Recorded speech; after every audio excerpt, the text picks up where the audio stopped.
So the guitar only has 3 strings. It's a small size guitar. Everything is in one key, and everything is marked up with decals and colors. And they learn how to read standard notation, but it's all with colors. And they only have to learn 7 notes. And everything's unison playing. And so it's very simple.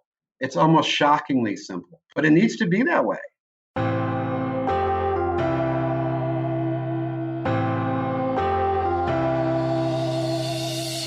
Welcome to the Creative Piano Teaching Podcast, the place where teachers from around the world meet to share innovative ideas about music education. Listen and learn as we help you motivate your students, grow your income, expand your studio, and become a more creative piano teacher.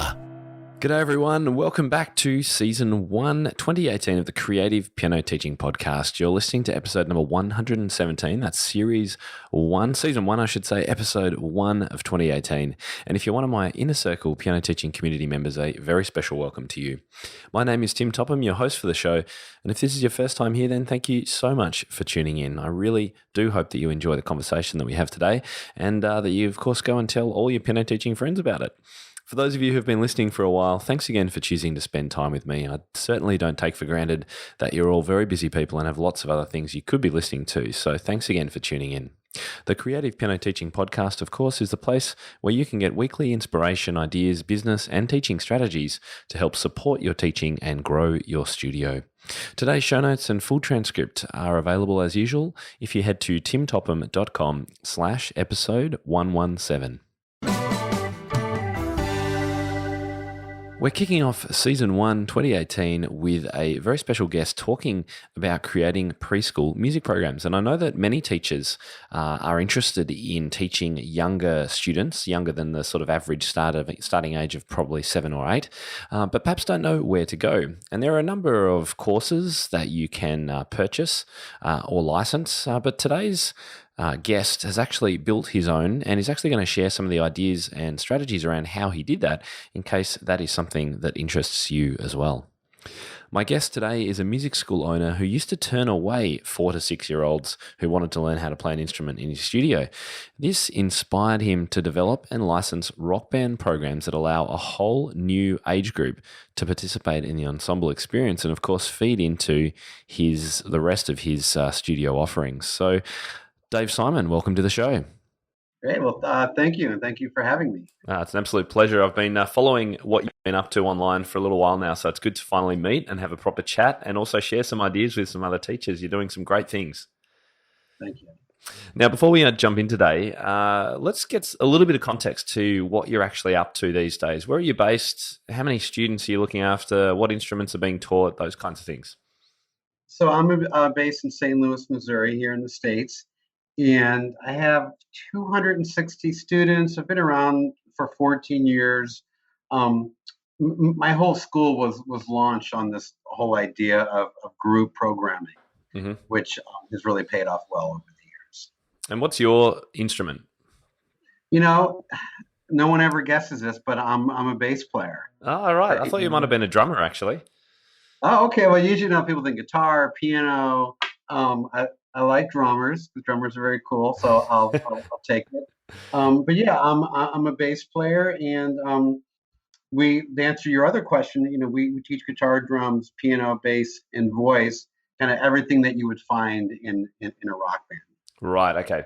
So all in one studio location with multiple rooms. Correct. Therefore, yep. Great. Correct. So we've got lots of people listening who I know are thinking about expanding their studio in the future by potentially hiring other teachers, offering summer camps, potentially expanding to other locations. So I'd like to find out a little bit more about your own growth journey. So can you take us back to when you first started teaching? Did you begin as a bass teacher, one-on-one in a room with students? And then how did you then decide it was time to go, oh, actually, I need a piano teacher now, and then let's do some drums as well? Yeah, I did, start like that. I was, in the early 90s, I was living in New York City teaching bass guitar out of my apartment, which in 2018, that probably wouldn't go over so well. But, and I had about 10 students, and I was teaching for a while, and then I hit 30 and decided, okay, I'm like done with music, I got to get a real job. I got a real job. And I really, it just kept, nagging at me that I was out of music. And so I came up with this idea of, starting a school that was focused on rock bands. This is prior to School of Rock coming out. So it really was just an experiment. So I'd been out of teaching for, maybe 5 or 8 years. And I started with 6 kids in my school. And then it just got to a point where I had enough where I had to decide whether it's time to quit my job and pursue the school or quit the school. And I went for it. And here I am 14 years later. Wow. So you actually stopped teaching for a while and did another full-time job. What was your other full-time job? I got into IT. I was living in San Francisco at that point during the whole IT and internet explosion around 2000, and there was so much work to be had, and it was pretty tempting. But I also realized, once you're a musician, it's a hard thing to actually let go of. Right. And so you decided to, what was the little trigger that made you start again with those 6 kids?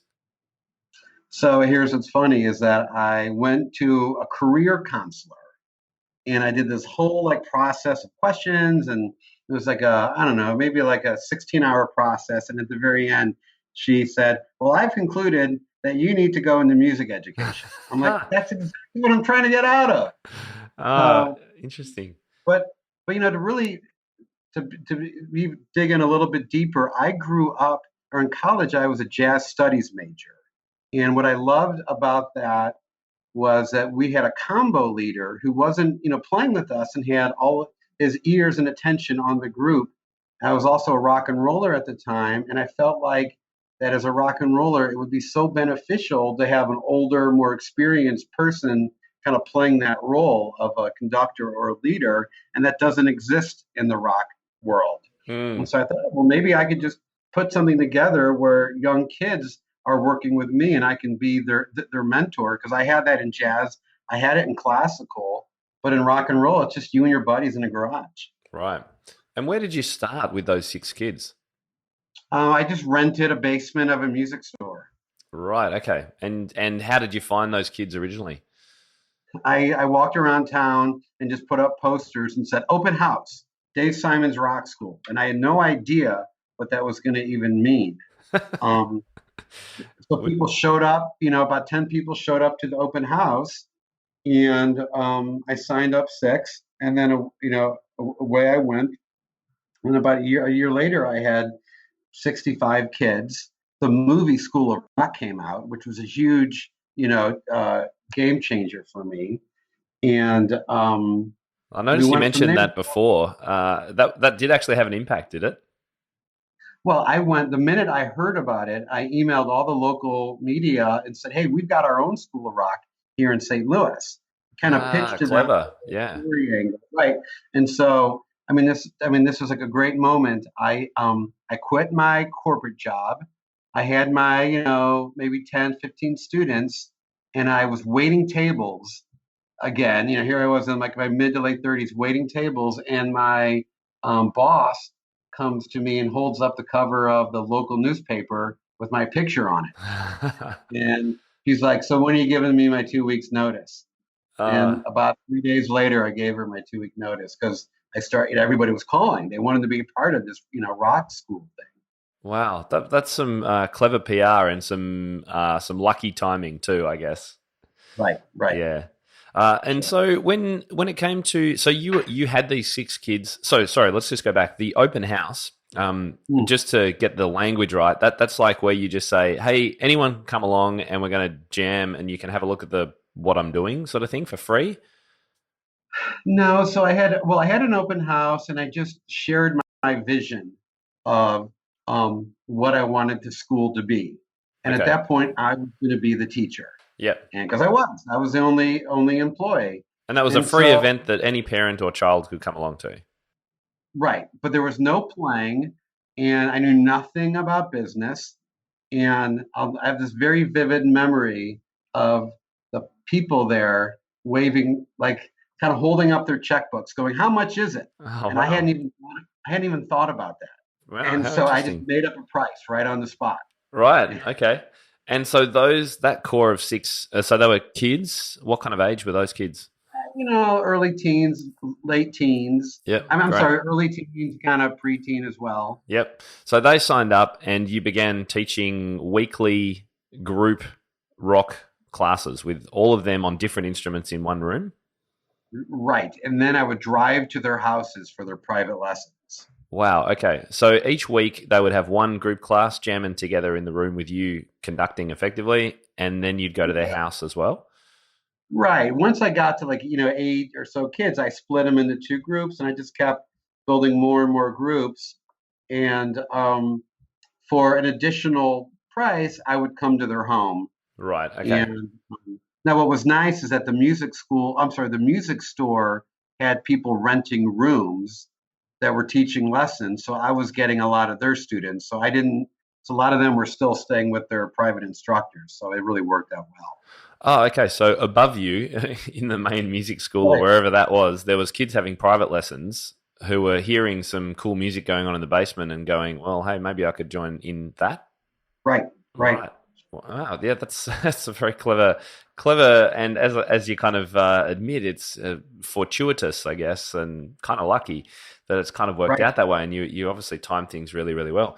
How did you go with the different instruments? Were you able to teach each instrument at a basic level? Yeah, I was always playing in bands. I was the kid who band practice was always at my house, so I was always messing around on all the different instruments. And I went through different stages of my life where I'd spend a few years focusing on drums or guitar. So I felt comfortable and confident with a complete beginner or intermediate level kid on any of those instruments. I did not feel confident or comfortable when I was dealing with more advanced level kids. And I'm a bass player, so it's not like if I was a guitar player that would have been much more beneficial. Right. I mean, I maybe had two or three bass players in the school at the time.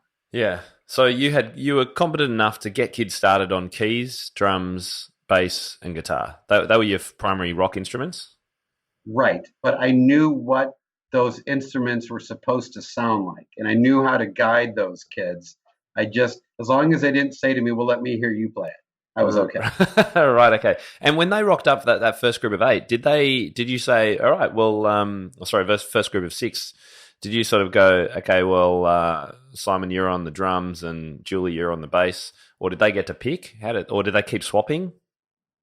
No, they specifically signed up. They came into the program with their instrument picked out, and then if I didn't have an opening for drums, it's too bad. The kid, I would lose a student. Or they go on a wait list, I guess. Right, right. Yeah. Yep.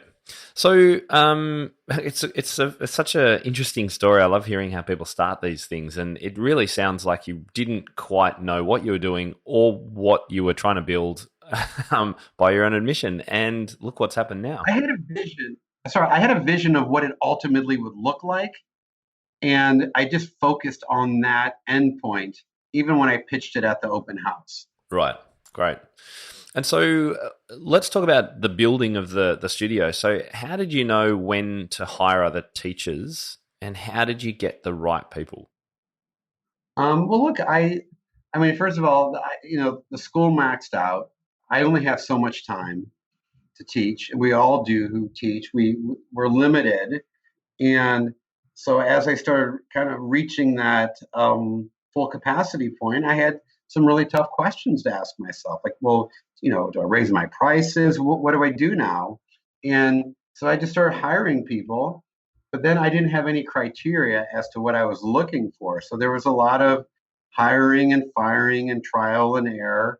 And then over the years, I kind of began to get a sense of what my typical employee looks like in terms of not only musical background but personality and an ability to connect and tell a story, which I think for educators, your storytelling skills and your ability to connect, I value that more than your musical abilities.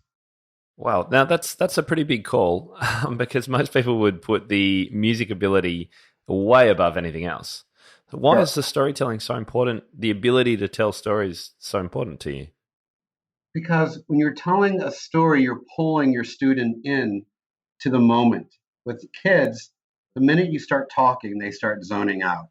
Um, and I've learned I never um, explain things to kids. I just want them to experience it and then say, okay, what you had just experienced is this thing. And then I start putting language to it. But how you present something, if there's a way to, put it in some framework of a story, especially with a group of kids, out of nowhere, a lot of the times I'll go, okay, who here saw the new Star Wars movie? It has nothing to do with what's happening in the class, but it's my way of pulling them in and focusing on me. A 30-second conversation about The Last Jedi, and then I transition back into music talk. Right. Yeah, and I'm a big fan of that as well. It's a great rapport building method with any Right. student. Yeah, finding that common ground and having a chat about things. All right. So you started hiring people. So these were teachers who could teach like you did, a number of kids in a room and multiple instruments to a basic level. Initially, I then became the band guy, and they became private instructors. I gave them very little guidance. Again, I was trying to create structure within a world that lacks structure, the world of rock and roll, Mhm. which is a real, it's a street culture. Kids just kind of learn on the fly, and there's something beautiful about that. Mm. But I figured I could speed up the process of musical development for kids if I could give them a real framework. So I initially wrote all of my um, teaching curriculum for each instrument because I remember going to Borders Books and looking for music books to teach rock and roll. They're teaching songs, but they weren't teaching the natural progression that I felt like students needed to go through. So I just started writing books for each instrument. And then, it took about a year or two to get to that point. And then my teacher started teaching with that. Right. Okay. So you actually created the first curriculum material that you created was actually for instruments, individual instruments. And Right, then that right. formed into what you've now got, which we'll talk about in a moment, which is your kids' rock program and subsequent programs, which is what other teachers can now use if they're interested in doing the same thing. Is that right? Correct. Yeah. So, let's one other question just about teaching. Now that you've got more structure around how you hire people and what you're looking for, how do you go about making sure that your teachers are teaching the way that you want and that suits your vision for the studio? Great question. Well, before I hire somebody, I ask a parent to come in to take a free lesson with this prospective hire. And they teach them the lesson. And then I have a series of questions to ask the parent. And from that experience, I mean, and by the time I've reached that point with a prospective instructor, they've gone through at least two or three in interviews. Right. So I really take my time with it because this instructor, I'm going to have to be living with this person. They're going to have to living with me for hopefully a few years, and it's really the only time in the relationship, sort of during this courtship, that you can get out of it or you can not hire them, and there aren't consequences. Once you hire them, there's consequences if it doesn't work out. So I really try to be very thorough. A big thing that I do is I have my instructors observe the other teachers, and they have a series of questions that they answer about the other teacher. So Oh, I right. really try my staff learning from each other.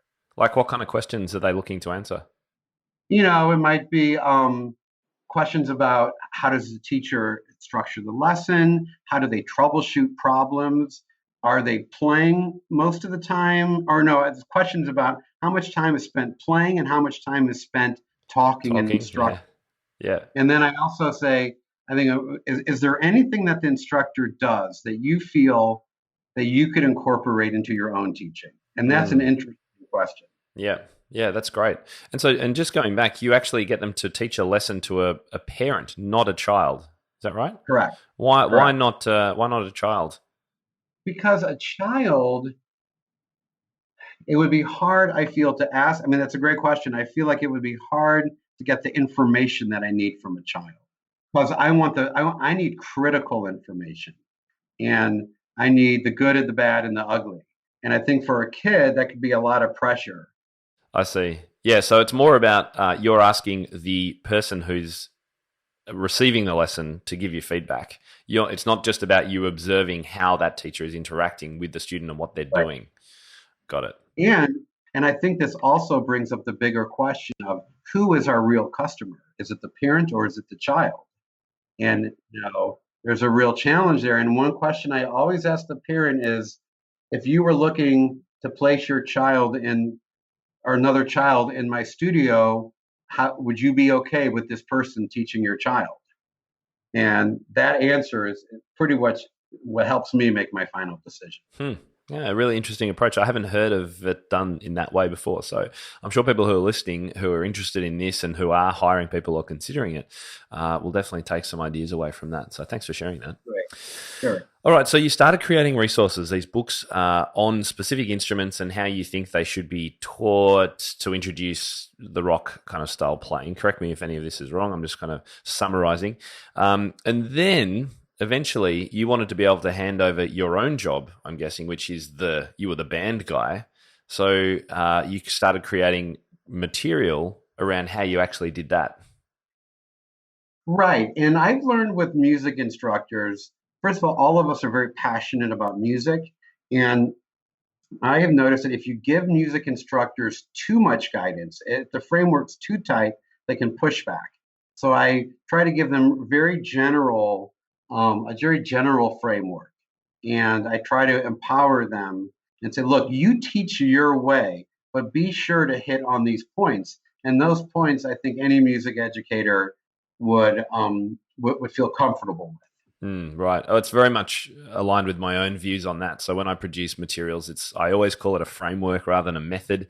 It's like here's a structure, a scaffold around which you can build your own teaching. Use bits of it, don't use this bit. Align it, add in stuff. It's designed as a creative resource, I guess, for how you can go about doing things. So yeah, that aligns really well with my own approach. So let's talk about your program. It's called Kids Rock. Well, that's the first one I gather you started. Tell us what kind of ages it's for, what it does, and what teachers might be interested in it. So Kids Rock is for ages 4 to 7, and it's reversed the music education process by making Rock Band the first exposure to playing an instrument, as opposed to private lessons. Private lessons is the ultimate destination. And well, how do you get a 4-year-old to play in a rock band? They can't even play the guitar. Like, what are you doing? It's a crazy proposition, but I made it work by making the music. All the music is written for this age group, and it's written so that they can come in day one and play. And it's more about building a child's sense of their own musical abilities so that they feel good about themselves and that they perceive music as fun. And Kids Rock came about because I ultimately set an age minimum in my studio, which created a problem for me. And I was turning away a lot of students. What was your age minimum? It was different for every instrument. Piano, I said 5. Drums and guitar, I said 7. And I was torn as a business owner. Do I take that 4 or 5-year-old right away, get money right away, but run the risk of turning them off to playing music, run the risk of them perceiving it to be too hard and too much of a challenge? Do I say, no, don't come to me, or do I accept that money in the moment? And my first decision was, okay, I'm going to just set these age minimums because I really felt like I didn't have the ability to teach a 5-year-old to do well on drums or guitar successfully. And I had minimal success with piano. I mean, I found some method books that I think were good, but I had a hard time with retention with this younger age group. I had much better retention with my 9 to 13-year-olds. So, but then the recession hit, and here I was turning away students left and right. And I said, I got to do something about this. So I let students in this age group come to me for free so I could experiment in a group setting what could be done. And I put Kids Rock together during that year. Right. And so the goal of Kids Rock is to get preschool age, so ages 4 to 7 kids, Yeah, playing together in a band as their first experience of music. right. Right. How is that possible? Well, yeah, I'm picturing a 4-year-old holding a full-size guitar, and that's going to be way bigger than them, right? Everything. So I had to look at every component of what goes on in an ensemble setting and bring it down to their level. So the guitar only has 3 strings. It's a small size guitar. Everything is in one key, and everything is marked up with decals and colors. And they learn how to read standard notation, but it's all with colors. And they only have to learn 7 notes. And everything's unison playing. And so it's very simple. It's almost shockingly simple, but it needs to be that way. Right. It's all about giving kids access to the ensemble experience, letting them experience day one, the end result, which is playing in a rock band in front of a cheering audience. That will change a kid's life. Yeah, and having wins along the way, right? And quick wins too. Yes, right. Yeah. Right. So I'm picturing this room. You've got a program now where you know how to teach these kids. Let's say 4 or 5-year-olds. Each of them are on a different instrument. They're jamming away. Are they playing music that they know, like common riffs and things? No, everything. Even the music was written for the program. So, for example, for the 4 and 5-year-olds, the chords change every 2 measures, and then when the chord changes, it takes kids sometimes 6 beats to get to that next chord. Right. So the chord change happens, and it sounds a little bit like a bit of a roller coaster. The band comes together, and then boom, off to another chord.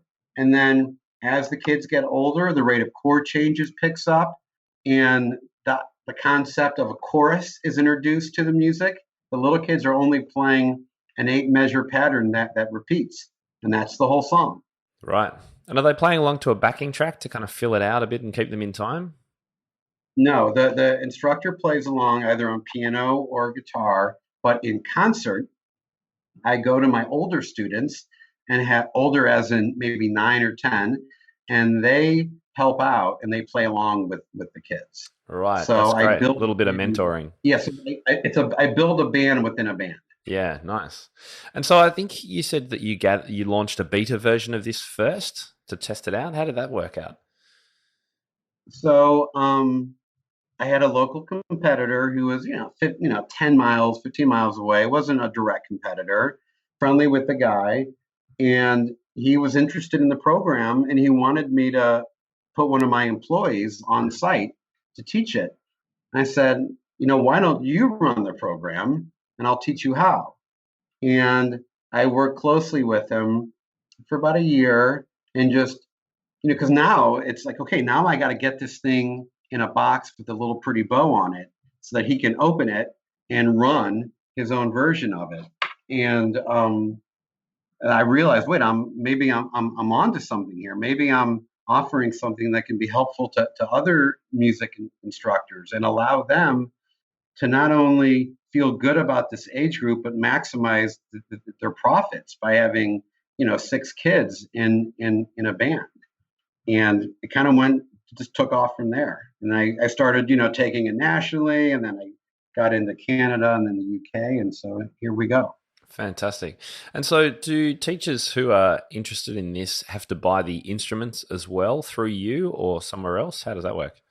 So I provide 2 guitars come with the program. I have an agreement there's a local guitar manufacturer who builds guitars for the program, and all they need is a junior-sized drum set, and any $90 keyboard will work for the program. Right. And so I gather this could be used by teachers as an alternative to those more traditional elementary programs like Kitty Keys and Music Garden, things like that. How much? So, and I know there may be teachers listening going, you know what, I really want to do something with preschool, but I want to do something that's a little bit different. So they may well be quite interested in this.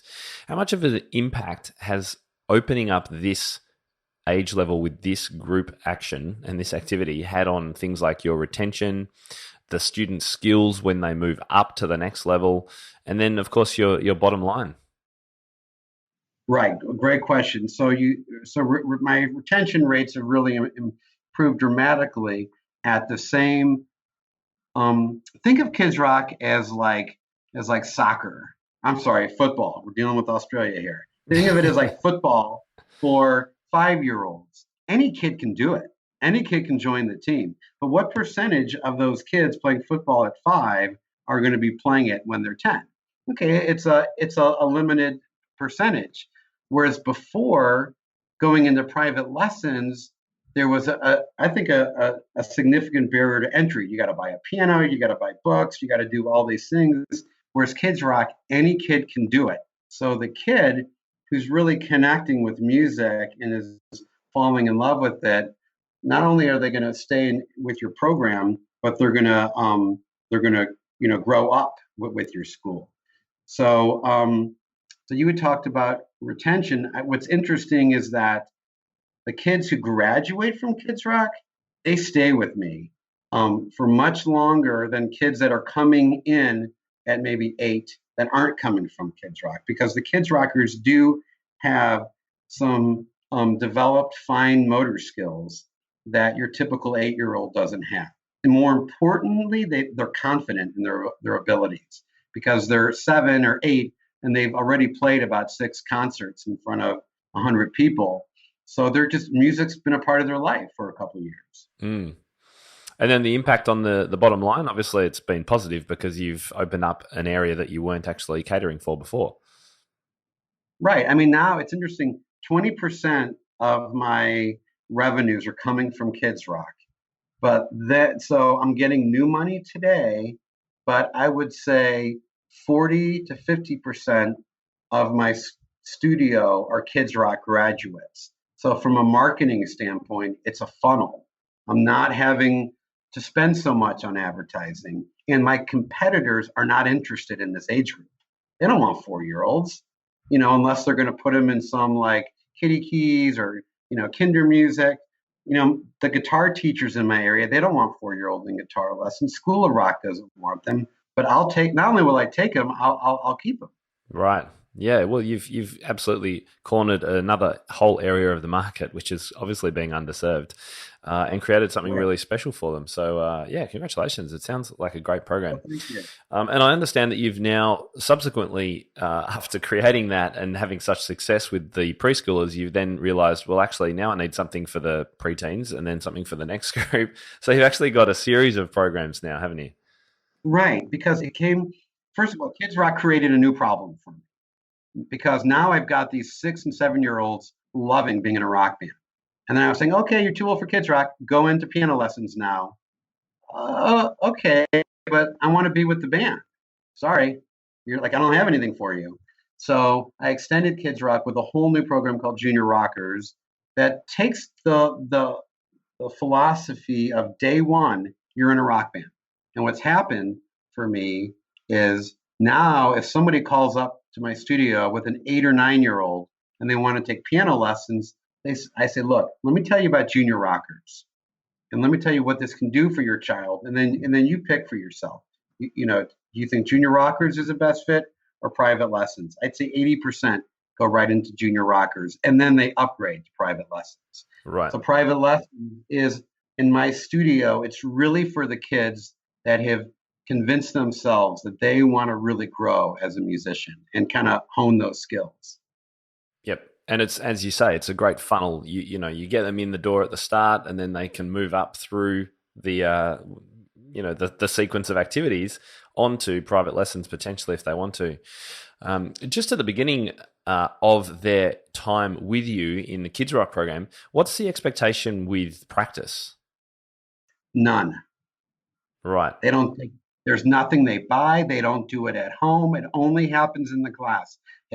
Let's take everything that people love about music. Let's maximize it and amplify it. Let's take the things that people struggle with and let's minimize those things. Practice, I think, is for people that are really hungry to grow as musicians. I do think, look, you have to practice to develop those core skills. It's not going to happen if you're not doing it. But practice is for the kid who says, okay, music is for me. And in junior rockers, that's where the practicing starts to kick in. But there's not with the private teacher yet. Now there's positive peer pressure of, I got to keep up with my band. I got to practice. They're not practicing. Like when I was a kid, I had this like scary Russian, old country bass teacher, and I practiced because I was afraid of him. I didn't practice because I loved what he was teaching me, but and there's something to be said for his approach. But it's 2018, and it's a different world, and I want kids to practice because it's therapeutic for them. It's allowing them to take a break from the pressures of school, and my ultimate hope is that they'll put down their cell phone and the video game and go to the piano for therapeutic.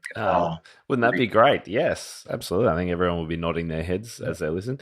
I actually think this at that young age is actually quite a clever approach, because you mentioned football for 5-year-olds before, the analogy to sports teams. And one of the biggest differences between what we try and offer for young students and what they get in soccer and ballet and dance and karate and all those things, which we're often competing with, is right, that they don't have to practice any of those things. Well, maybe karate, but they might kick a soccer ball around, but really all the action happens when they're at their training. And maybe they actually have 3 of those a week, or 2 of them, whatever it is.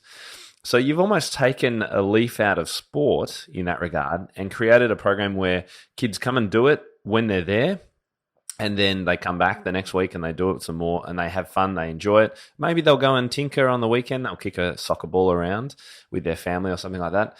And then they start loving it, enjoying it, and start thinking, well, maybe I could learn a bit more about this. And that's where the private lessons come in. Let's go back to your football analogy. What if your kid's really thriving on the football team and really is getting serious about it? Okay, you might get that kid a private coach to start working on fine-tuning those skills. And that's exactly what our approach is. Private lessons are about mentorship and fine-tuning and making significant growth. None of that can happen until the kid believes that they have musical abilities and that they love it. And I want to say one more thing about the football analogy. If you have 2 boys that are next door neighbors, and they're on the same football team, and one boy is back there every day kicking the ball in the backyard against the wall, and another boy isn't ever doing it, both parents will keep their kids on the team. The parent with the child who isn't practicing, the parent won't say, well, he's not practicing in the backyard like my neighbor, therefore I'm pulling him out of the team. Just today, I had a parent say to me, I'm pulling my girls out of lessons because they don't practice. And that, I think, I'm determined to fix that. It's like, I don't think not practicing is not an excuse to pull your kid out of music. Interesting. I mean, we could go down the old practice discussion rabbit hole very quickly. So I'm going to keep moving because I have a feeling there will be some people listening out there who potentially have created some of their own products and ideas around teaching, and maybe they would be interested in doing what you've done and packaging it up, putting that bow on it, as you say, and licensing it or to other people or selling it. Have you got any advice to teachers who would be interested in this idea? The first thing I think anyone needs to do if they're thinking of branching out is running their program or taking their product that they've developed and have someone else teach it, because they ultimately need to remove themselves 100% out of the equation. But there's so many details that they're not going to be able to think of just on their own. They got to get a teacher in there and watch the teacher struggle and then realize, I haven't articulated that for them. I need to map that out. Next step is to find somebody out of your location, maybe a competitor or a friend in a different city, to run the program. And maybe give it to them for free and just work with them. And I think the key thing is to identify what is it that needs to be mapped out. It has nothing to do with the musical component, because you've already done the hard work and developed the musical component. Now you've got to articulate how to teach this thing. And my operations manual is it's to a point now where it's all like a script. Somebody could read it as a script. Nobody ever teaches that way, but it's just trying to come up with every potential teaching scenario that comes up and anticipate it and give your partners the tools to succeed with your program. Great advice. And how does your licensing system work if teachers are interested in this program? So the way it works is it's a monthly, it's like a monthly subscription.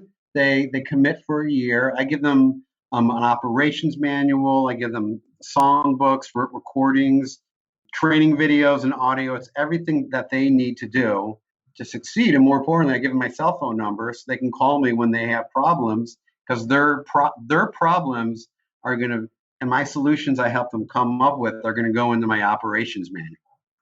So I'm always learning from my licensees, but it really allows them to get my program and just kind of come out of the box with it, with everything working, because I want them to focus on their business and not focused on trying to develop their own program, which is going to take years to do. Right. For a month, for a low monthly subscription, it's worth it to license a program. If someone came to me with my program 5 years ago, I would have licensed it in a heartbeat, because it would have solved for me a problem that I really need solved. And look, I want people listening to really take note of what Dave has said, because it's something we can all learn from. This idea that we feel like we have to do every single thing in our studios, particularly as we grow and get bigger and bigger, and particularly if you've hired other teachers to help you. You should not be doing every single thing. Unless you are a graphic designer and you have time for it, don't be designing every image and every logo. Unless you are a specialist in Facebook advertising, then by all means, give it a shot, learn how it works, but maybe hiring someone is a better way to go. You've got to make sure that the cost versus the benefit of what you're doing with your time is going to be giving you the most benefit. And so I'm right with you there, Dave, when it comes to these kinds of things, and don't reinvent the wheel if there's something out there. Yes, you might be spending some money, but you're going to be saving a whole lot of time and hassle potentially with something that is guaranteed that will work. Whereas maybe your other idea has no guarantee. So that's my thinking on it anyway. I think that's great. That's really great. So Dave, thank you so much for your time today. Was there anything else that you wanted to mention in regard to what you've been able to achieve or your programs? No, I think the thing that I always want to encourage people to do is, for their own studios, is to identify how they can maximize their growth. And what you're saying about time is so crucial. I think so many studio owners and instructors get bogged down in not using their time well. And my programs are really designed to help them with that. Next year, I'm coming out with a summer camp that combines all of my programs together. And I know summer camp's a hot issue. Surviving in the summer, at least here in the States, is a real challenge. And summer camp has been my key to survival. I've had a lot of interviews with people about summer camps, and we've had quite a few articles written about it. So great to know that you've got something on offer there too, or will have. So if that's of interest to you, then look Dave up. So you can find out more about Dave's own music school, his music studio, at dsrockschool.com. And there's more about Dave Simon himself and his licensing and his programs at davesimonsmusic.com. davesimonsmusic.com. He's got a blog and lots of articles for teachers looking to expand their businesses. I really like what you've done over there, Dave.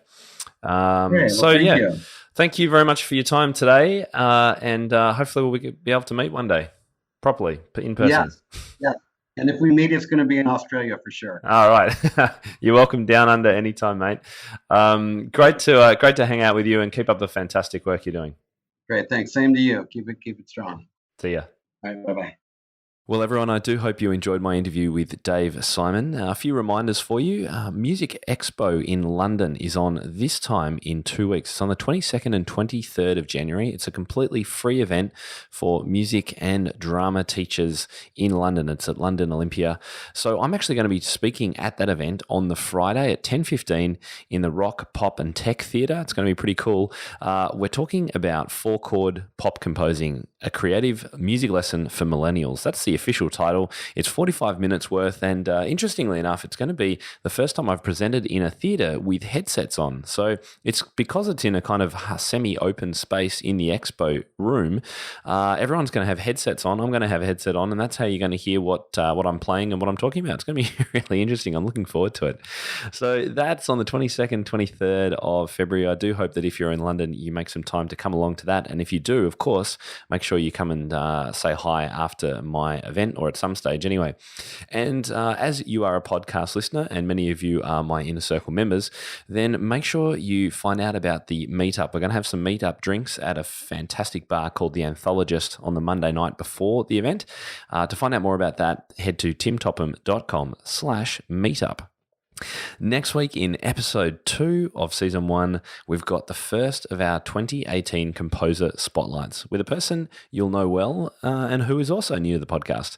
We'll be discussing what he calls the crisis in creativity. We'll have a chat about whether competitions are good for composition students and the difference between improvising and composing, and how you can encourage both of these pursuits in your students in just about every lesson. That's next week, but for now, I'm Tim Topham, and this is the Creative Piano Teaching Podcast. Thank you so much for listening. See you next time. Ladies and gentlemen, that will conclude this evening's entertainment. Oh, thank you. Thanks for listening to the Creative Piano Teaching Podcast. We'd love to help take your teaching to the next level as a member of our supportive community. Use the coupon Piano Podcast for $100 off an annual membership of Tim's Inner Circle today. To find out more, head to timtopham.com/community.